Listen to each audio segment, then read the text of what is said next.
ನಮಸ್ತೆ ರೈತ ಮಿತ್ರರೇ, ನಾನು ನಿಮ್ಮ ಅಶೋಕ್. ನೀವು ನೋಡ್ತಾ ಇರುವಂಥದ್ದು ಅಶೋಕ್ ಅಗ್ರಿ ಸ್ಟುಡಿಯೋ ಯೂಟ್ಯೂಬ್ ಚಾನಲ್ನ. ರೈತ ಮಿತ್ರರೇ, ಈ ಒಂದು ವಿಡಿಯೋದಲ್ಲಿ ನಿಮಗೆ ನಮ್ಮ ಒಂದು ದೇಶೀಯ ಸೊಗಡನ್ನು ಪ್ರಸರಿಸುವಂತಹ ದೇಶೀಯ ಒಂದು ಮಹತ್ವವನ್ನು ಸಾರುವಂತಹ ರಾಸುಗಳು ಸಾಕಷ್ಟಿದ್ದಾವೆ ನಮ್ಮ ಭಾರತದ ದೇಶದಲ್ಲಿ.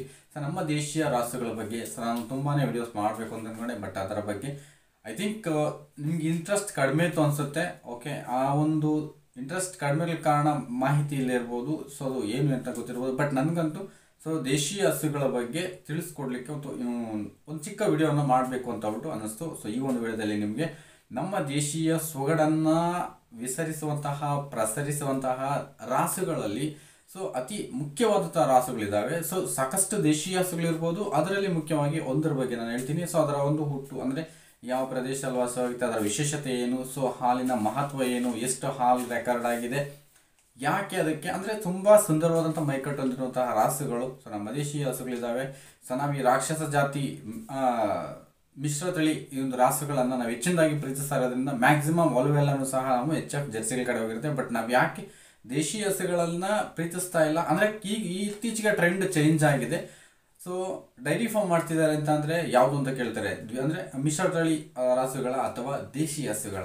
ಯಾರಾದರೂ ದೇಶೀಯ ಹಸುಗಳ ಒಂದು ಫಾರ್ಮನ್ನು ಮಾಡಿದ್ದಾರೆ ಅಂದರೆ ಅದರಲ್ಲಿ ಯಾವುದಾದ್ರೂ ನಮ್ಮ ದೇಶೀಯ ಹಸುಗಳ ಅಂದರೆ ಮಿಕ್ಸಪ್ ಆಗಿರ್ತಕ್ಕಂತಹ ಒಂದು ಫಾರ್ಮ್. ದೇಶೀಯ ಹಸುಗಳು ಯಾವ್ಯಾವ ಇದ್ದಾವೆ, ಕಾಂಗ್ರೆಸ್ ಆಗ್ಬೋದು, ಸಾಯಿವಾಲು, ರೆಡ್ ಸಿಂಧಿ ಮತ್ತು ಗೀರ್. ಈಗ ಮುಖ್ಯವಾಗಿ ಗೀರ್ ಮತ್ತು ರೆಡ್ ಸಿಂಧಿ, ಸಾಯಿವಾಲು ಇವುಗಳನ್ನು ಹೆಚ್ಚಿನದಾಗಿ ದೇಶೀಯ ಅಂದರೆ ಮಾಡರ್ನ್ ಫಾರ್ಮ್ಗಳನ್ನಾಗಿ ತಿದ್ದುವಂತಹ ನಮ್ಮ ಯುವಕರು ಏನು ಮಾಡ್ತಿದ್ದಾರೆ ಅಂದರೆ ಇವುಗಳ ಕಡೆ ಕಾನ್ಸಂಟ್ರೇಟ್ ಮಾಡ್ತಿದ್ದಾರೆ. ಯಾಕೆ ಅಂತ ಅಂದರೆ ಮುಖ್ಯವಾಗಿ ಈ ಒಂದು ಪ್ರಸ್ತುತ ಸನ್ನಿವೇಶಗಳಲ್ಲಿ ಅನೇಕ ರೋಗಗಳಿಗೆ ನಾವು ತುತ್ತಾಗ್ತಾ ಇದ್ದೀವಿ. ಈ ರೋಗಗಳಿಂದ ನಾವು ಪಾರಾಗಬೇಕು ಅಂದರೆ ಉತ್ತಮ ಗುಣಮಟ್ಟದ ಆಹಾರ ಮತ್ತು ಬೇಕಾದಂತಹ ಉತ್ತಮ ಒಂದು ಪೌಷ್ಟಿಕ ಭರಿತವಾದಂಥ ಆಹಾರವನ್ನು ತಿನ್ನಬೇಕು ಅಂತ ಅಂದರೆ ಉತ್ತಮ ಎಲ್ಲಿ ಮುಖ್ಯವಾಗಿ ಯಾವುದರಲ್ಲಿ ಇರುತ್ತೆ ಅಂದರೆ ಮೊಟ್ಟೆ, ಮಾಂಸ, ಮೀನು, ಹಾಲು.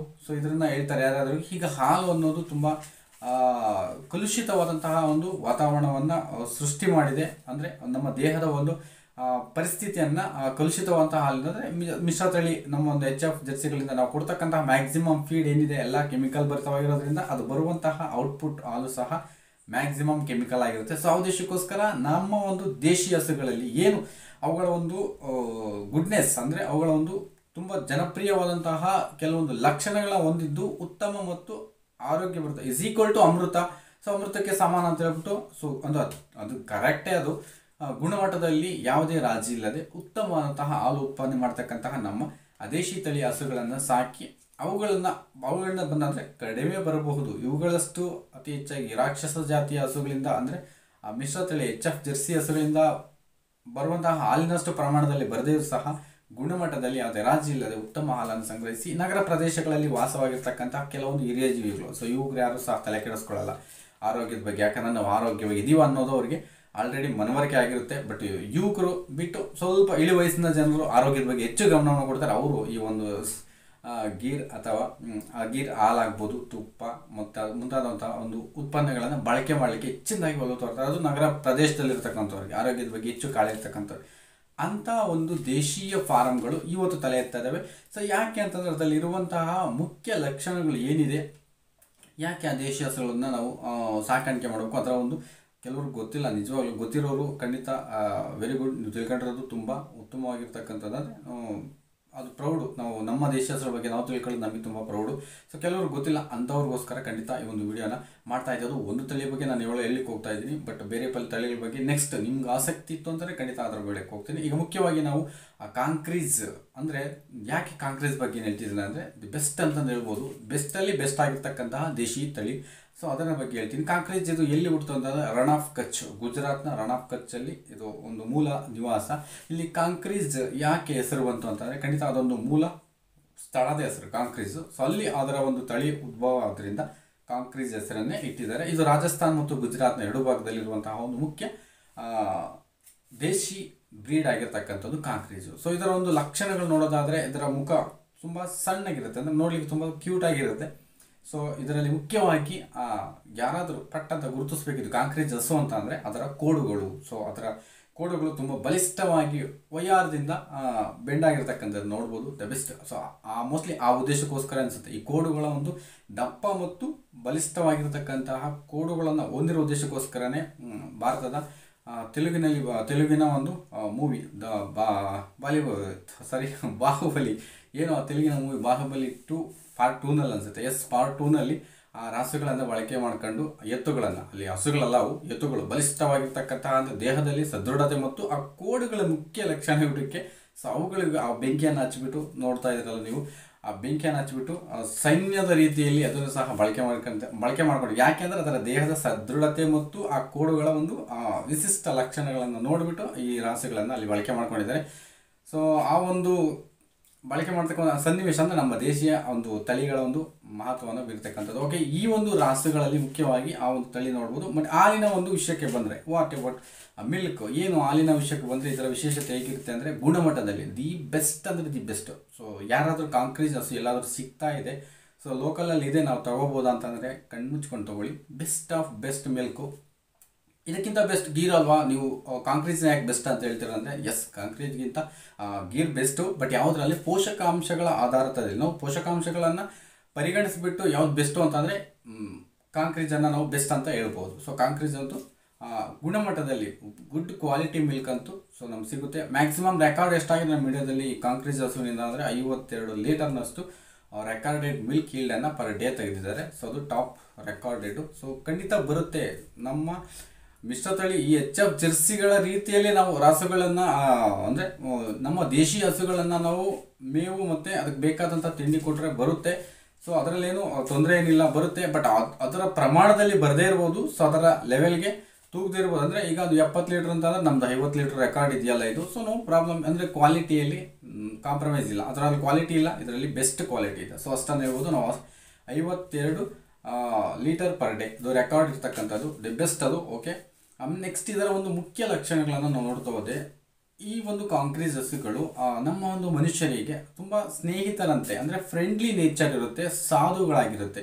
ಬಟ್ ಯಾವಾಗಲೂ ಇದು ಆ್ಯಕ್ಟಿವ್ ಆಗಿರುತ್ತೆ, ಕ್ರಿಯಾಶೀಲವಾಗಿ ಇರ್ತಕ್ಕಂತಹ ಮತ್ತು ಹಾರ್ಡ್ ವರ್ಕ್ಗೆ ನೀವು ಕೆಲಸಕ್ಕೆ ಏನಾದರೂ ಬಳಕೆ ಮಾಡಿದ್ರೆ, ವ್ಯವಸಾಯಕ್ಕೆ ಏನಾದರೂ ಬಳಕೆ ಮಾಡಿದ್ರೆ ದೇಶಿ ಹಸುಗಳಲ್ಲಿ ಕಾಂಕ್ರೀಟ್ ಇಸ್ ದಿ ಬೆಸ್ಟ್. ಅಂದರೆ ಹಾರ್ಡ್, ನೀನು ಎಷ್ಟೇ ವೇಟ್ ಹಾಕಿದ್ರು ಎಳ್ಕೊಂಡು ಹೋಗುವಂತಹ ಶಕ್ತಿ ಸಾಮರ್ಥ್ಯ ಈ ಕಾಂಕ್ರೀಟ್ ರಾಸುಗಳಿಗಿರುತ್ತೆ.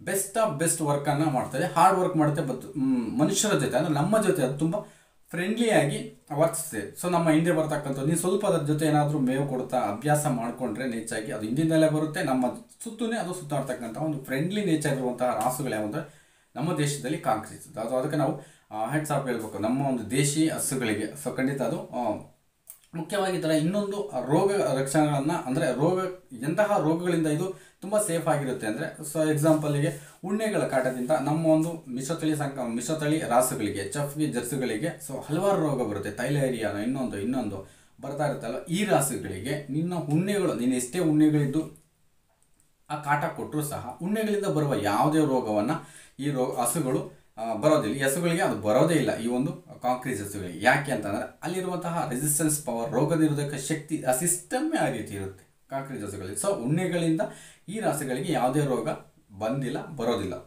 ನೆಕ್ಸ್ಟ್ ಅದೇ ರೀತಿ ಈ ಒಂದು ಕಾಂಕ್ರೀಟ್ ಹಸುಗಳಿಗೆ ಮುಖ್ಯವಾಗಿ ಗರ್ಭ ಧರಿಸಿರುವಂತಹ ಹಸುಗಳಿಗೆ ಅಬಾಷನ್ಸ್ ನೆವರ್, ಸಾಧ್ಯನೇ ಇಲ್ಲ, ಆಗೋದೇ ಇಲ್ವಂತೆ. ಸೊ ಅದೊಂದು ಬೆಸ್ಟ್ ಆಫ್ ಬೆಸ್ಟ್ ಇದರ ಒಂದು ಸ್ಟ್ರಕ್ಚರ್, ಅಂದರೆ ಇದರ ಒಂದು ಸ್ಟ್ರಕ್ಚರ್ ಅಲ್ಲ, ಇದರ ಒಂದು ವಿಶೇಷವಾದಂತಹ ಲಕ್ಷಣ.